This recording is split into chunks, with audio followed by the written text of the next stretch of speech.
अस्सलाम वालेकुम ख़वातीन व हज़रात, प्रोग्राम बनाम सरकार की नई एपिसोड के साथ राना बॉबी आपके सामने मौजूद है। तमाम देखने वालों का तहे दिल से शुक्रिया अदा करते हैं कि आप हमारा प्रोग्राम देखते हैं, पसंद करते हैं और फीडबैक भी देते हैं। ख़वातीन हज़रात, बनाम सरकार का मकसद सरकारी, नीम सरकारी, प्राइवेट इदारे, बिजनेस कम्युनिटी, ताजर कम्युनिटी, पॉलिटिकल, नॉन पॉलिटिकल, इन सारे हालात और मामलात पर ही बात करना नहीं है, इन्हीं चीज़ों पर बात करना ही नहीं है, बल्कि बनाम सरकार साथ साथ अवेयरनेस भी फैलाने की कोशिश करती है। बनाम सरकार का मकसद, हमारा मकसद ये है कि हम हर वो काम करें जिससे आवाम को फ़ायदा हो, जिससे हम थोड़ा कंट्रीब्यूट कर पाएँ हमारे इस कंट्री में, हमारे इन लोगों के लिए। हमारे आज के प्रोग्राम में हम एक अवेयरनेस प्रोग्राम करने जा रहे हैं और हमारे आज के प्रोग्राम में हम बात करेंगे इंसानी सेहत पे। ख़वातीन हज़रात, एक आम शहरी जो हर तरह से टैक्स पे करता है, जो मेहनत कश है, जो अपने बच्चों का पेट पालता है, अपने फैमिली को रन करता है, एक मुस्बत सोच के साथ घर से निकलता है और एक आम और सादा ज़िंदगी उसका राइट है और जो वो गुजारने की कोशिश करता है, तो उसको भी कुछ चीज़ें चाहिए। उसको साफ़ पानी चाहिए, उसको साफ़ हवा चाहिए, उसको ज़िंदा रहने के लिए बेहतरीन चीज़ें चाहिए, उसको खाने पीने की अशिया साफ़ सुथरी चाहिए, उसे एक अच्छा लिविंग स्टैंडर्ड चाहिए, क्योंकि वो भी उतना ही डिज़र्व करता है जितना दूसरी दुनिया के दूसरे लोग, वहाँ के शहरी डिज़र्व करते हैं। इसके साथ साथ हम बात करेंगे जो प्लास्टिक बैग्स के अंदर खाना हम खाते हैं, जो प्लास्टिक बर्तनों के अंदर खाना हम खाते हैं, वो इंसानी सेहत के लिए किस तरह नुकसानदेह है। माहिरीन की राय लेंगे, डॉक्टर्स की राय लेंगे और अगर आप इसका शिकार हो जाते हैं तो आपको क्या करना है, इस हवाले से हम बात करेंगे। और एक तहकीक है, उसके मुताबिक आपको मैं बताता चलूँ कि वीकली हर आदमी मिनिमम 5 ग्राम प्लास्टिक खाए जा रहा है, चबाया जा रहा है, निगल रहा है खाने के साथ साथ। मतलब यानी आपको जो क्रेडिट कार्ड है, आप समझ लें कि वीकली हर इंसान एक क्रेडिट कार्ड खा रहा है। एक प्लास्टिक क्रेडिट कार्ड के मुताबिक जितना 5 ग्राम का आप वीकली अपने अंदर खा रहे हैं, भेज रहे हैं अपने खाने के साथ साथ। तो आज के प्रोग्राम में हम ये चीज़ें शामिल करेंगे और इसके साथ साथ हम जो हमारे फैसलाबाद में आलूदगी है, इसको हम कैसे रिकवर कर सकते हैं, इस पर बात करेंगे। प्लास्टिक के बैग्स पर बात करेंगे, डॉक्टर से, माहिरीन से मुलाकात करेंगे और हम आज के प्रोग्राम में ये तमाम चीज़ें शामिल करेंगे ताकि हमारे फैसलाबाद के लोगों के लिए थोड़ी अवेयरनेस पैदा हो, उनको पता हो कि अगर आपने खाना खाना है तो किस तरह से गर्म करना है, किन चीज़ों में आप खाना ले जा सकते हैं, और अगर आप किसी भी बीमारी का शिकार होते हैं इस वजह से तो आपने क्या करना है, उस हवाले से बात करेंगे। फिर इसके साथ साथ हम ये बात करेंगे अगर आपने पानी पीना है तो वो किस तरह से इस्तेमाल करना है, उसको कितना गर्म करना है, पानी किस तरह से आप यूजेज उसका कर सकते हैं। जो वाटर फिल्ट्रेशन प्लांट्स हैं, क्या उनका पानी ड्रिंकेबल है या नहीं, क्या वो जो इंसानी सेहत के लिए मुज़र है या नहीं, इस पर बात करेंगे। सो आज के प्रोग्राम में हम ये सारी गुफ्तगू करेंगे और बातों ही बातों में डेफिनेटली हम कुछ और चीज़ें भी आज के प्रोग्राम में शामिल करेंगे जो इंसानी सेहत के लिए बहुत फायदेमंद है। सो आज के प्रोग्राम में मेरे साथ रहिए, देखिए प्रोग्राम का नाम सरकार। आइए आगे बढ़ते हैं। खबर गुजरात, आज के हमारे प्रोग्राम का मेन पार्ट वो ये है कि गवर्नमेंट की जानिब से जो शॉपिंग बैग अगर आपने इस्तेमाल करना है तो वो 75 माइक्रोन का होना चाहिए। देखिए गवर्नमेंट ऑफ पंजाब की हिदायत के मुताबिक, मतलब हम एक ऐसी शॉप पर खड़े हैं जहां पर गवर्नमेंट की जो एक स्केल सेट कर दिया गया है, 75 माइक्रोन तक का जो शॉपिंग बैग है वो बनाया जाता है, वो मार्केट में भी भेजा जा रहा है। हम एक शॉप पर खड़े हैं, जो शॉप के ऑनर हैं भाईजान, इनसे भी हम बात करते हैं कि क्या जो गवर्नमेंट की हिदायत के मुताबिक जो स्केल सेट कर दिया गया है उसके मुताबिक शॉपिंग बैग्स बन रहे हैं तो क्या वो मार्केट में जा रहे हैं। क्या जो लोग हैं, क्योंकि देखें ना, लाखों की तादाद में काम करने वाले लोग हैं, दुकानें हैं और आपको हर साइज़ का शॉपर चाहिए होता है, तो क्या उस हर साइज़ के शॉपर में सेम स्केल यूज़ हो रहा है या उसमें क्वालिटी में भी कमी की जा रही है और इसमें रेट्स में कितना फ़र्क है। आइए इनसे हम भाईजान से बात करते हैं। अस्सलाम वालेकुम जी। भाईजान कैसे हैं, ठीक ठाक हैं? अल्लाह की रहमत जी। क्या नाम है आपका? मोहम्मद शहजाद। शहजाद भाई कितने अरसे से काम कर रहे हैं? तकरीबन कोई 10 साल तो हो गए जी। 10 साल हो गए। जी। अच्छा मुझे ये बताइए, ये 75 माइक्रोन का जो प्लास्टिक होता है, हमें पहले वो दिखाएं वो कौन सा प्लास्टिक है जो कि गवर्नमेंट की जानिब से मंजूर शुदा है। ये आप ज़रा गौर से देखिए, बड़ा ज़रूरी है। ये चीज़ है जी, ये शॉपिंग बैग। इसकी थिकनेस भी ज़रा दिखाएं हमें। ये शॉपिंग बैग है। ओके, जो कि इस्तेमाल किया जा सकता है। किया जा सकता है। ठीक है। अच्छा आप ये देखिए जी कि ये शॉपर है जो कि गवर्नमेंट की जानिब से मंजूर शुदा है। आप प्लास्टिक अगर आपने इस्तेमाल करना है तो आप इन शॉपरों को इस्तेमाल करें। अव्वल तो मैं ये बात बोलूँगा कि जो खाने पीने की चीज़ें आपको शॉपर के अंदर इस्तेमाल करनी ही नहीं चाहिए। मतलब ये जो शोरबे वाले सालन और ये दही दूध वगैरह खाने पीने की चीज़ें आप ना लेके जाएं तो ज़्यादा बेहतर है। बाकी जो दूसरी चीज़ें हैं, नॉर्मल इस्तेमाल की चीज़ें, आप उन अशिया को इनमें कैरी करें तो पॉसिबल है। अच्छा भाईजान, इसका प्राइस क्या है? ये 450 रुपये केजी भाई। 450 पर केजी। हाँ जी अच्छा, मार्केट में जैसे कि मुख्तलिफ साइजेस के शॉपर्स जाने होते हैं तो आपके पास हर साइज मौजूद है, लेकिन 75 माइक्रोन का ये जी 75 माइक्रोन का ये हुकूमत ने शुरू किया है जी। साइज़ छोटे नहीं चलेंगे, साइज़ चलेंगे जी 13-16 से ऊपर के साइज़। ये साइज कौन सा है? ये 18-21 का साइज़ है। ये 18-21 का साइज है। 13-16 इससे छोटा होगा। इससे 13-16 से छोटा साइज़ होगा। जो सबसे छोटे छोटे साइज़ होते थे, इतने साइज़ हो गए, वो गवर्नमेंट ने बंद कर दिए हैं। क्या उसको बंद करने की रीज़न क्या है? सर रीज़न ये है कि वो वेस्ट बहुत होते हैं। देखिए हमारे घरों के अंदर भी चले जाए ना, अगर बारीक शापर भी होता था तो वो हम ना उसको फाड़ के फेंक देते थे। मोटा शापर हमारे घरों को, चाहे वो खुशहाल कराना हो चाहे गरीब कराना हो, वो मोटा शापर संभाल लेते हैं। के दोबारा भी इस्तेमाल होता है। अब ये कचरा उठाने वाले भी बड़ी शापर नहीं उठाते, क्योंकि उन्होंने अगर वो एक तोड़ा अपना भर लिया तो वो 2-3 किलो का होना है। हालांकि रिसाइकल यूजेबल वो भी है, वो अगर वो मोटे शापर का भरेंगे वो 10 से 15 किलो का हो जाएगा। यानी हाँ, वेट हो जाए। इसलिए वो गटरों में जाते हैं, वो ख़राब करते हैं काम को। ठीक है जी, गवर्नमेंट ने फैसला किया है कि मोटा शापर चलाना है। ये भी बड़ा अच्छा फैसला है जी, हम इस पर एग्री करते हैं इस फैसले से। ये उन्होंने हमें टाइम भी दिया था जी, अपना टाइम वो निकालने के लिए। पहली बात आपको ये भी बता दें कि हमें सिर्फ ट्रेडर बेचने वाले, बनाने वाली फैक्ट्रियाँ हैं, फैक्ट्रियों ने काम ना 3-4 माह से शुरू कर दिया था ये बनाने के लिए। और गवर्नमेंट का भी बड़ा हम शुक्रगुजार हैं जी, उन्होंने हमें टाइम दिया 4 से 5 महीने। आप दोबारा से वो सिस्टम अपना एक बना बना लें बारीक शापर को ना, उसको अब ख़त्म कर दें। वो बड़ा टाइम हमें मिल गया। उसमें नुकसान हुआ? नहीं खैर नुकसान तो नहीं हुआ, गवर्नमेंट की तरफ से हमें टाइम मिल गया था, उसका नुकसान नहीं हुआ। पर अल्लाह का शुक्र है, बस ये भी चल रहे हैं साथ में, लोग आहिस्ता आहिस्ता इस पर एग्री हो रहे हैं। अच्छा देखें, जैसे कि आप शॉपिंग मॉल्स में जाते हैं या जो बड़ी जगह है जहाँ पर आप सामान लेते हैं, तो वो जो कपड़े की फॉर्म का बैग है उसका कोई खास नाम भी है या जो मैं कह रहा हूँ वही सही? नॉन वोन बैग कहते हैं जी उसको। नॉन वोन बैग कहते हैं उसको। अच्छा, वो है, उसके अंदर आप कोई लिक्विड तो कैरी नहीं कर सकते, वो आपके एतबार से क्या वो सही है और वो डिजॉल्वेबल है? नहीं सर, वो ऐसे है कि कपड़े का गवर्नमेंट ने काम दे दिया जी, कपड़े का बैग है। हालांकि उसके भी वो बनने में वो भी वही चीज़ ही है, हम उसमें लिक्विड चीज़ नहीं ले सकते। पर तंगी इस बात की हो रही है जी, उसके पैसे चार्ज होते हैं। अब ये वाला शापर है, इसके दुकानदार को भी पैसे चार्ज नहीं करेगा। वो गरीब आवाम के ऊपर जुल्म हो रहा है कि जो स्टोरों वाले हैं वो उनका तो फ़ायदा लग गया। आगे पहले लाख रुपए के शापर लेते थे, वो फ्री में लगा के देते थे। अब जितने भी बड़े मार्ट हैं ये उन्होंने इसके पैसे चार्ज करने शुरू कर दिए। एक चीज़ लेने के लिए जाएंगे ना जी, सबसे छोटे से छोटा बैग वो भी 10 रुपये का डालते हैं लोग, बड़ा बैग है 20 रुपये का। वो उससे कमाई करना, हालांकि 5 रुपये का वो बैग पड़ता है, 5 रुपये वो कमाई भी कर रहे हैं। वो जो चीज़ें ले रहे हैं हम उनसे, उसकी कमाई वो अलहदा कर रहे हैं, उस पर टैक्स वो अलहदा लगा रहे हैं। और गवर्नमेंट से अपील है कि जी उनको बड़े जो अदारे हैं, जो डिपार्टमेंट स्टोर हैं या फार्मेसी वगैरह हैं, उनको तनबीह की जाए कि जी वो फ्री में लगा के दिया करें वो बैग भी। क्योंकि अब इतनी खुशहाल तो हम हुए नहीं हैं कि वो बैग को इस्तेमाल कर सके या ले सके 10-10 रुपये का करके। हालात तो आपके सामने ही हैं हर चीज़ों के। तो हम ये करते हैं, गवर्नमेंट से मुतालबा करते हैं जी, वो फार्मेसी वालों को भी कहें और दुकानदारों भी कहें, वो फ्री शापर में लगा के दें। हाँ जी, उसको फ्री ही हो, असल में तो उसको फ्री ही होना चाहिए। ये तो पैसे बटोरने का एक नया सिस्टम शुरू कर लिया है स्टोर्स ने। आप मीडिया वाले कंपेन चलाएंगे तो हमारी सुनी जाएगी। देखें, मैं एक आम शहरी होने के नाते मैं रोज़ाना का 10-20 चीज़ें ख़रीदने के जाता हूँ।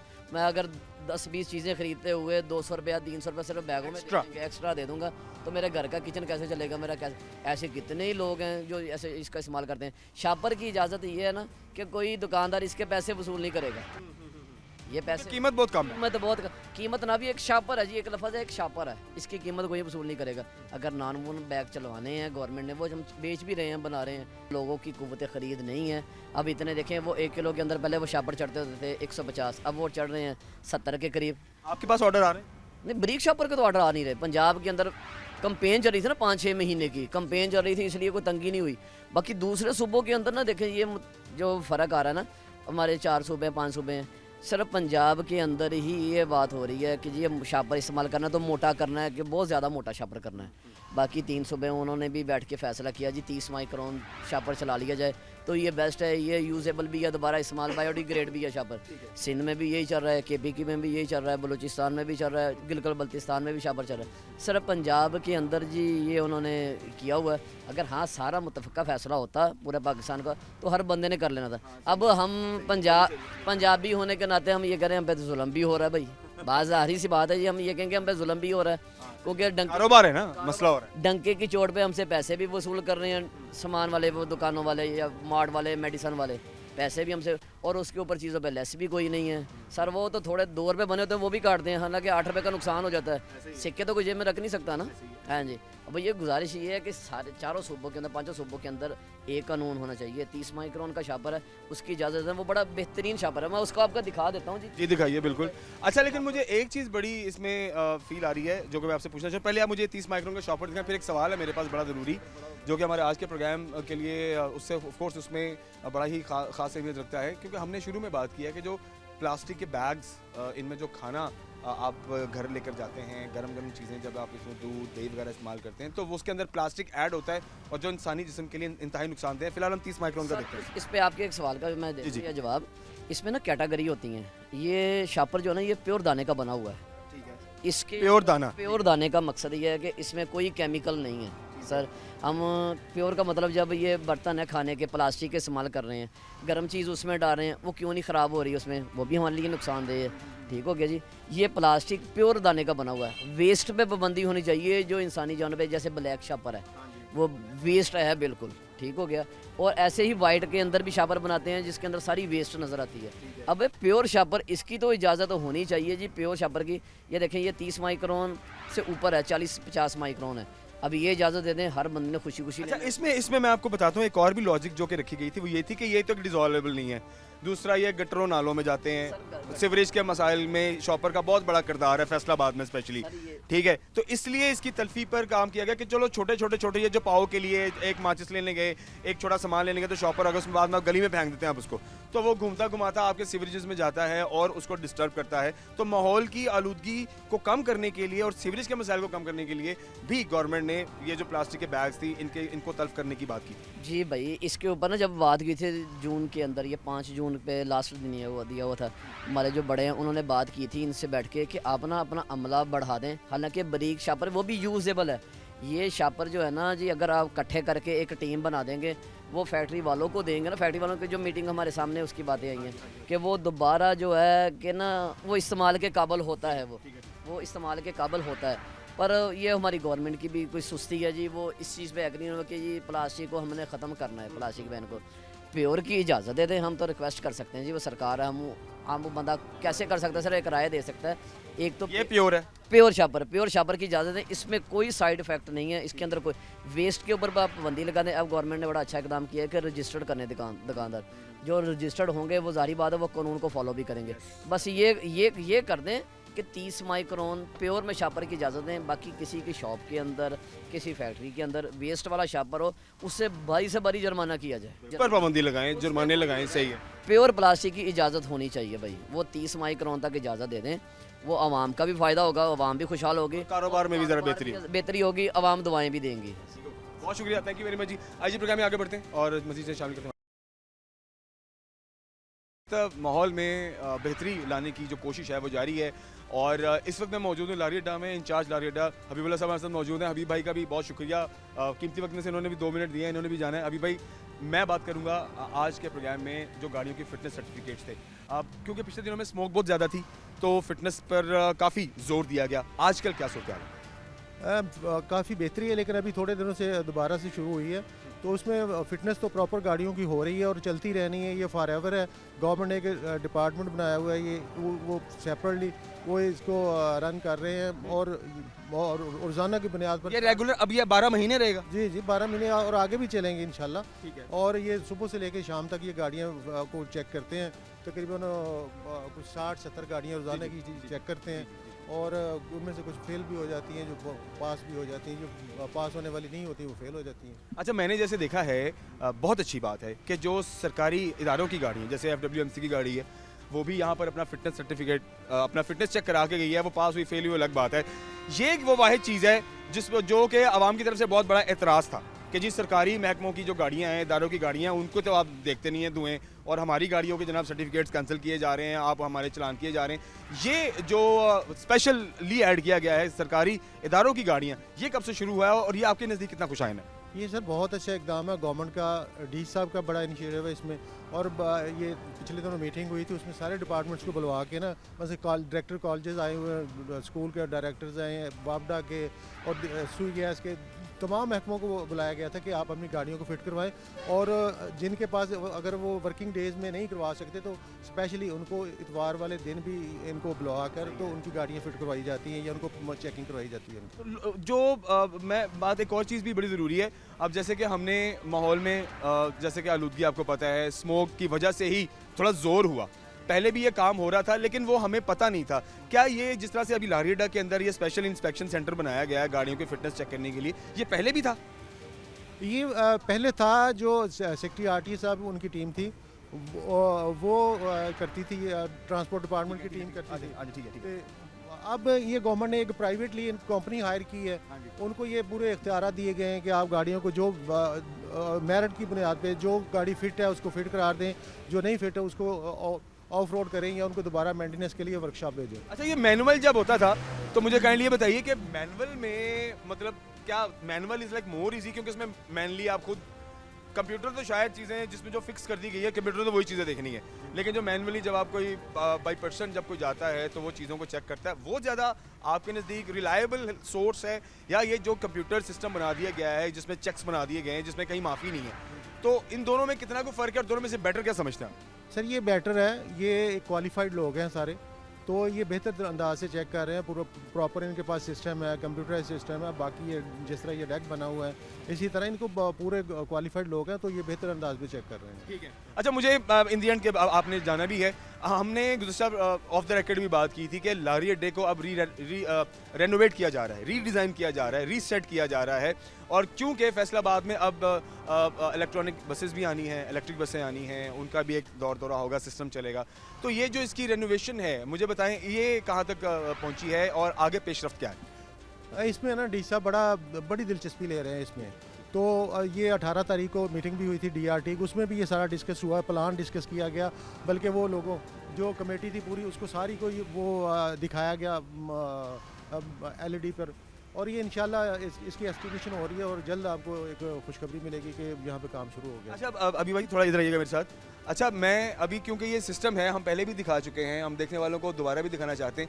एक इलेक्ट्रिक सिस्टम है, कंप्यूटराइज सिस्टम है जो कि चल रहा है, विच इज़ रियली गुड। मुझे ये बताएं ये सिस्टम फैसलाबाद के बाकी बस अड्डों पे भी है? ये गवर्नमेंट का हाथ था इनिशिएटिव को, ये सत्याना रोड पे बनेगा, लेकिन चूंकि वो नहीं बन सका, उसको अमली जामा नहीं बनाया जा सके, तो इसलिए फौरी तौर पर यहाँ पे बनवाया गया। डी साहब ने लिख के भिजवाया, तो उनकी कोशिशों से उनकी काविशों से फिर ये जनब आश्रम में बनाया गया। अच्छा, अभी भाई क्या दूसरे बस अड्डों की गाड़ियाँ भी यहाँ आती हैं फिटनेस अपने चेक कराने के लिए, सिर्फ लारी अड्डे की जो गाड़ी है वही है? नहीं सर, थ्रू आउट पंजाब से, पूरे डिस्ट्रिक्ट से, पूरे डिवीज़न से, यहाँ से भी वो गाड़ी अगर फिट होने के लिए आई या चेकिंग के लिए आए तो वो हो सकती है, जैसे चेकिंग करवा सकते हैं। यहाँ पर कोई स्पेशल कोई जहाँ की रजिस्टर्ड हो, लारी अड्डे की रजिस्टर्ड बस हो, मतलब कोई भी गाड़ी हो, प्राइवेट हो या चाहे सरकारी? जी, प्राइवेट भी गाड़ियाँ आ रही हैं इधर, सरकारी डिपार्टमेंट्स की भी आ रही हैं, जनब आश्रम की गाड़ियाँ वो भी आ रही हैं इधर, सारी जो हो रही हैं। बहुत शुक्रिया अभी भाई, बहुत शुक्रिया आपके कीमती वक्त का। के साथ आइए आगे बढ़ते हैं और माहौल में अच्छे असरात लाने वाली बाकी चीज़ों को प्रोग्राम में शामिल करते हैं। हमारे साथ रहिए।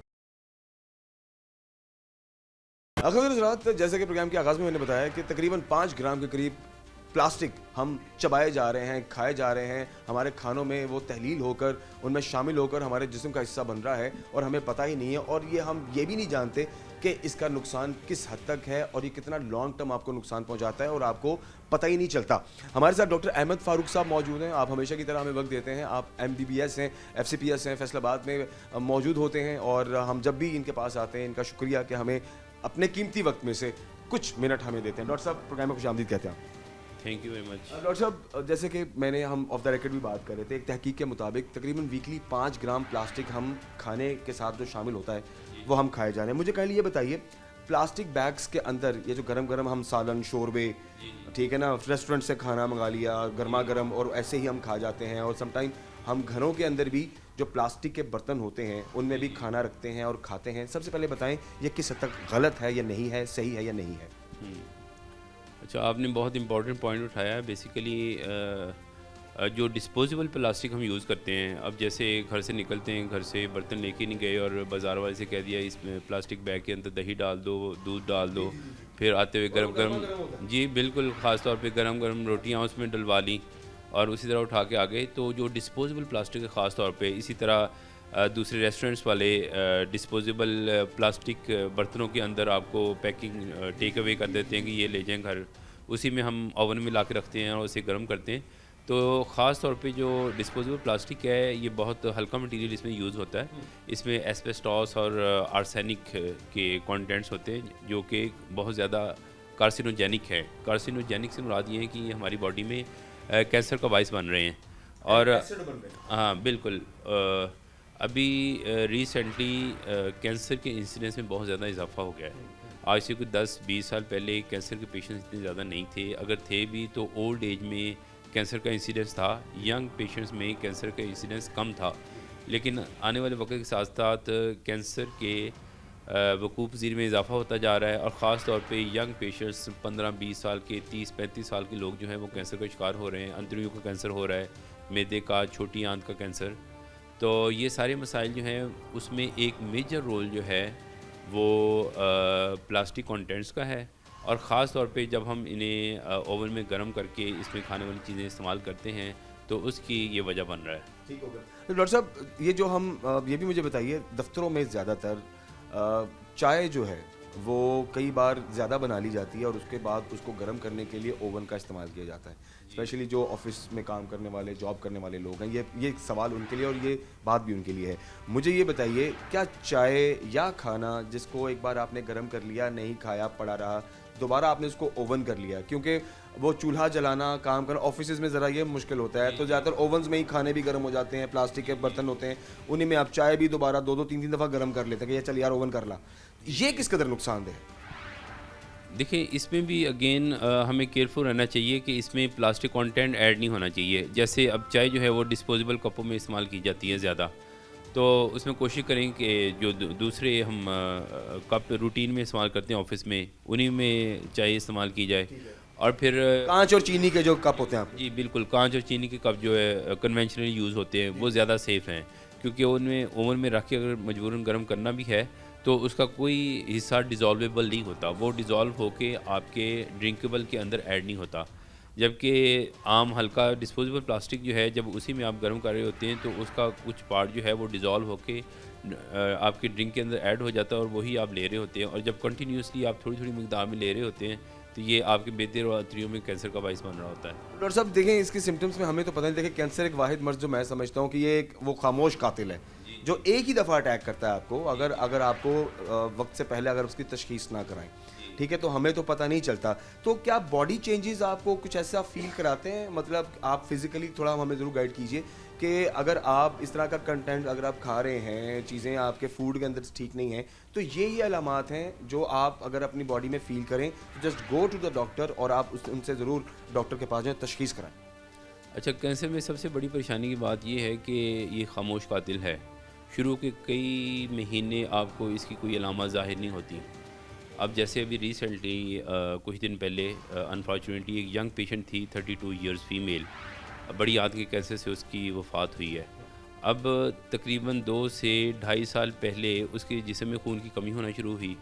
इसके अलावा उसे कोई पेट में दर्द या कोई ऐसा मसला नहीं था, नमक रोटी खा पी भी ठीक रही थी, शी वाज नॉर्मल। जी नॉर्मल थी, लेकिन उसकी जिस्म में खून की कमी का पता नहीं चल रहा था। करते कराते शायद बाज़ दफ़ा पेशेंट भी उसमें लापरवाही करते हैं। 1.5 से 2 साल के बाद ये पता चला कि इनकी बड़ी आंत के अंदर कैंसर है जिसकी वजह से जिस्म में खून की कमी हो रही है। तो जब तक उसकी तशख़ीस हुई काफ़ी लेट हो चुका था। तो कैंसर में बहुत ज़्यादा केसेस के अंदर इसकी तशख़ीस बहुत लेट होती है, जिसकी वजह से मरीज़ की प्रॉपर ट्रीटमेंट हो नहीं पाती। और जब इसकी तशख़ीस होती है फिर हमारे पास ट्रीटमेंट ऑप्शन इतने ज़्यादा रह नहीं जाते और ना ही हम एट प्रॉपर टाइम पेशेंट को ऑन्कोलॉजिस्ट के पास रेफ़र कर सकते हैं ताकि पेशेंट जो है वो प्रॉपर ट्रीटमेंट ले और उसकी कंप्लीट रिकवरी हो। अच्छा डॉक्टर साहब, हम जैसे कि बात कर रहे हैं कि जो प्लास्टिक के खानों में और बर्तनों में और शॉपरों में खाना कहीं ना कहीं कैंसर को जन्म देता है और वो कुछ ऐसे एसिड्स हैं जो कैंसर की वजह बनते हैं, जो आपके जिस्म के अंदर बनना शुरू हो जाते हैं। मुझे अब काइंडली मैं चाहूँगा कि आप हमारे देखने वालों को ज़रूर बताइए कि अगर इन केस अगर आपने खाना लाना भी है, अगर आपने खाना गर्म करना भी है, तो उसमें क्या टेम्परेचर मैटर करता है या प्लास्टिक को तल्फ कर दिया जाए अपनी ज़िंदगी से? बिल्कुल, प्लास्टिक को बिल्कुल तर्क कर देना चाहिए। गवर्नमेंट ने रिसेंटली बहुत अच्छा स्टेप लिया है। आप बड़े शॉपिंग मॉल पे जाते हैं तो अब आपको वो दूसरा डिस्पोजेबल कॉटन बैग जो है वो देते हैं, जो काफ़ी शॉपर, बिल्कुल बिल्कुल लिक्विड कैरी ही ना हो सके। और जो दूसरा, और ये सारे के सारे ऐसे हैं जो कि आप डिस्पोज़ करते हैं तो आपके एनवायरनमेंट को कंटेमिनेट नहीं कर रहे होते। कुछ अरसे के बाद ये मिट्टी के अंदर जज़ब हो जाते हैं और इनका कंटेंट जो है वो डिसइंटीग्रेट हो जाता है। जबकि शॉपर बैग जो हैं ये तो कई कई साल जो है आपके सीवरेज सिस्टम को ख़राब कर रहे होते हैं, ब्लॉक कर रहे होते हैं, और ये अनअब्जॉर्बेबल है, ये डिसइंटीग्रेट नहीं होते बेसिकली। तो ये बहुत अच्छा स्टेप है। प्लास्टिक को जिस कदर हो सके आप अवॉइड करें, और रूटीन दूसरे बर्तन जो हैं जो आप घर में धोते हैं बड़े अच्छे तरीके से यूज़ करते हैं, इन्हीं को आप इस्तेमाल में लेके आएँ। और देखें, आपने बड़ी सही बात की है कि अगर वो प्लास्टिक का जो एक चॉपर है वो साल साल भी पड़ा रहे तो वो आपके वैसे नदी नालों को भी ख़राब करता रहता है। तो जिस्म के अंदर जो प्लास्टिक जा रहा है वो भी आपकी नालियाँ जिस्म के अंदर है उनको भी डिस्टर्ब कर रहा होगा। खफीज हज़रात, एक ब्रेक की जानिब जाते हैं, वापस आते हैं और कुछ और बड़े इंपॉर्टेंट क्वेश्चंस हैं जो आज के प्रोग्राम में शामिल करेंगे हमारे साथ। हज़रात, हमारे प्रोग्राम के इस हिस्से में हम बात करेंगे फ्लू के हवाले से। मेरा एक ज़ाती एक्सपीरियंस भी है, पर्सनल एक्सपीरियंस भी है, मैंने अपनी फैमिली में भी देखा और मैंने दोस्त अहबाब में भी देखा, और फिर मैंने और लोगों से भी जब तहकीक की, then I got to know, और मुझे सुनने में मिला ये कि भाई हमारा इस बार फ्लू जा ही नहीं रहा।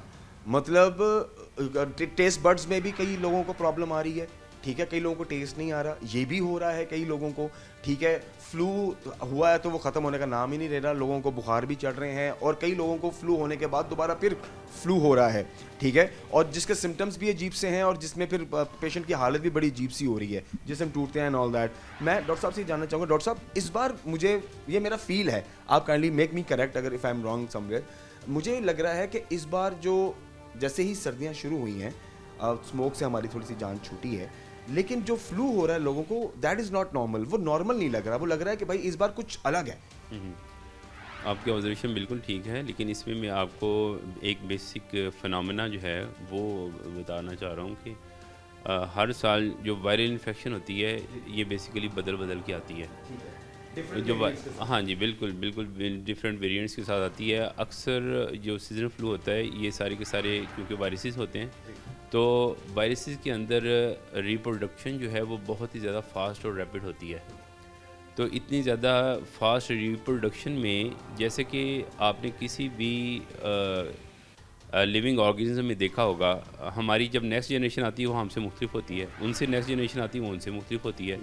तो हमारी तो आफ्टर 25 ईयर्स एक जनरेशन आ रही है ना, वायरस की जनरेशन विद इन मिनट्स आ रही है।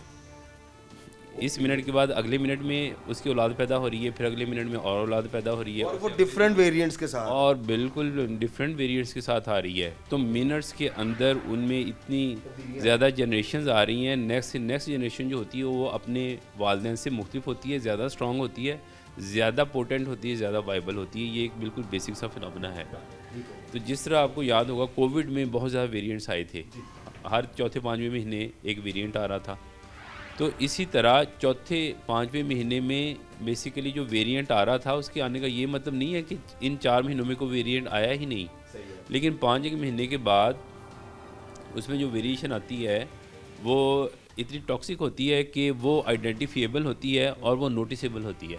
उससे हम नोटिस करते हैं कि अच्छा यार ये पहले वाले से तो ये ज़्यादा हमें परेशान कर रहा है, हालांकि उसके दरमियान में भी कंटिन्यूस वेरिएशन आती रहती है।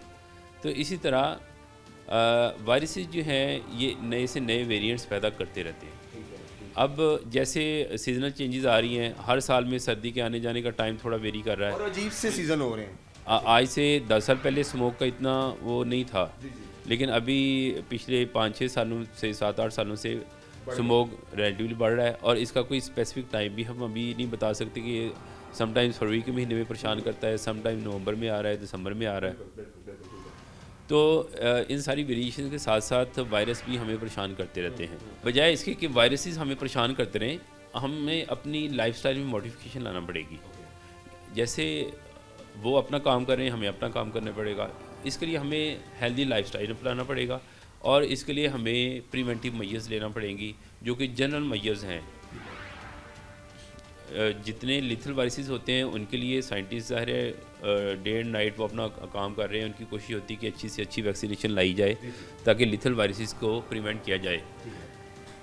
लेकिन जो जनरल लाइफस्टाइल है, हेल्दी प्रिवेंटिव मेजर्स हैं, वो ही बेसिकली आपको इन वायरसेस से बचा पाते हैं। ठीक हो गया। अच्छा डॉक्टर साहब, मैं ये भी जानना चाहूँगा, मुझे काइंडली बताइए, जिस तरह से स्मोक अभी गुज़श्ता दिनों से हमने देखा है कि कम हुई है, बट मुझे लग रहा है, अभी भी मुझे लग रहा है कि वो जो हम बाहर देखते हैं वो फॉग नहीं है अभी भी।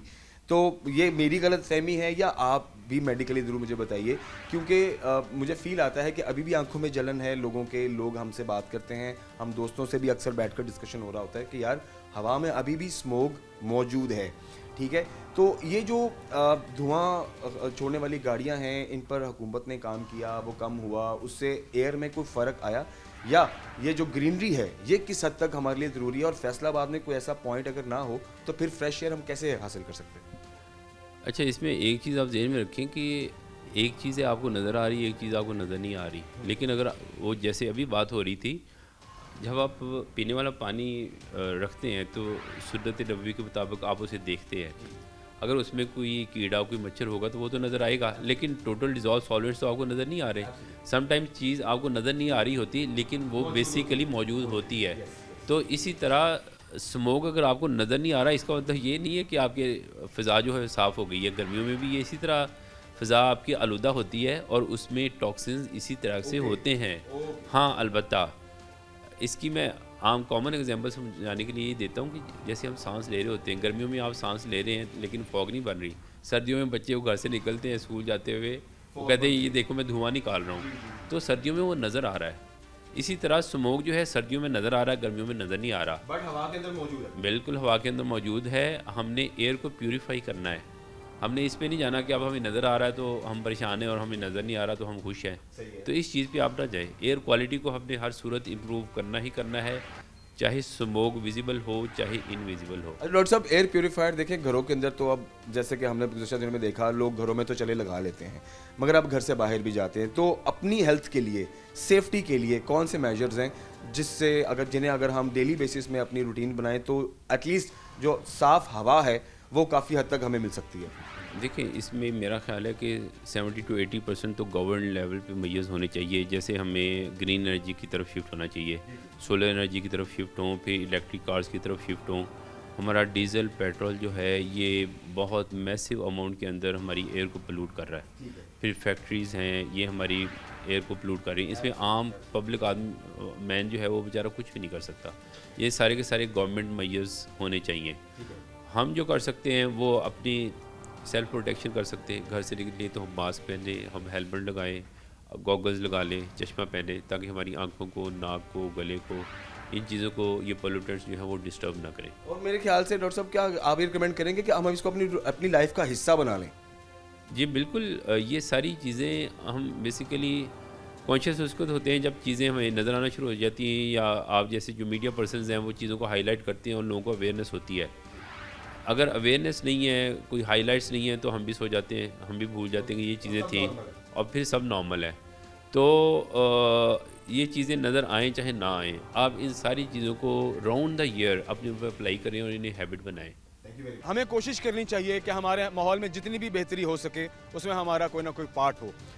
आज के प्रोग्राम में हमने जिस तरह से कुछ एलिमेंट्स पर बात की है, आबो हवा को अगर आपने बेहतर करना है तो कोशिश करें कि ये जो धुएं वाली गाड़ियां हैं वो ना हो सके, ये जो बारबेक्यू के धुएं हैं ये ना हो सके, फैक्ट्रियों के धुएं हैं ये ना हवा में तहलील हों, तो इससे भी हवा में काफ़ी हद तक बेहतरी हो सकती है। फिर आज हमने बात की कि जो प्लास्टिक के शॉपर्स हैं इनमें आप अपना खाना मत लेकर जाएं, जो कि आपकी सेहत के लिए बहुत मुज़िर हो सकता है। फिर हमने बात की सीजनल जो वेरिएंट्स है डिफरेंट फ्लू के, उस पर हमने बात की और उसको किस तरह से आप बेहतर कर सकते हैं, उस हवाले से भी हमने बात की। खबरदार हज़रात, in the end of the day of course बात में यही बोलूँगा कि ये जो खूबसूरत फूल हैं, ये ग्रीनरी है, ये जो हमारे इर्द गिर्द खूबसूरती है, ये ऑफ कोर्स तभी अच्छी लगती है जब आप फिज़िकली बहुत फिट हों। और फिज़िकली फिट रहने के लिए डेफिनेटली आपको जो माहौल दोस्त एलिमेंट्स हैं उन पर काम करना होगा, अपने लिए बेहतरीन चीज़ों का इंतखाब करना होगा। खाएं पिएं वो चीज़ें खाएं पिएं जो सेहत के लिए अच्छी हैं। प्लास्टिक के बैग्स के अंदर खानों को मत कैरी करें, प्लास्टिक के बर्तनों के अंदर खानों को गर्म मत करें जो कि आपकी सेहत के लिए बहुत नुकसानदेह है, ठीक है। कोशिश करें अगर जितना भी आप अपने एंड से कंट्रीब्यूट कर सकें हवा को साफ रखने की, माहौल को साफ रखने की, वो उतना ही कम है। अपना बहुत सारा ख्याल रखिए। मुझे पूरी उम्मीद है कि आज के प्रोग्राम की तवासुत से हमने जो अवेयरनेस प्रोग्राम आज फैसलाबाद के लोगों के लिए किया और जो अवेयरनेस फैसलाबाद के लोगों के लिए आज के प्रोग्राम में शामिल करने की कोशिश की, मुझे उम्मीद है उससे देखने वालों को बहुत ज़्यादा फायदा होगा। अपना बहुत सारा ख्याल रखिए। इंशाल्लाह के प्रोग्राम में हाजिर होते हैं। अल्लाह हाफ़िज़।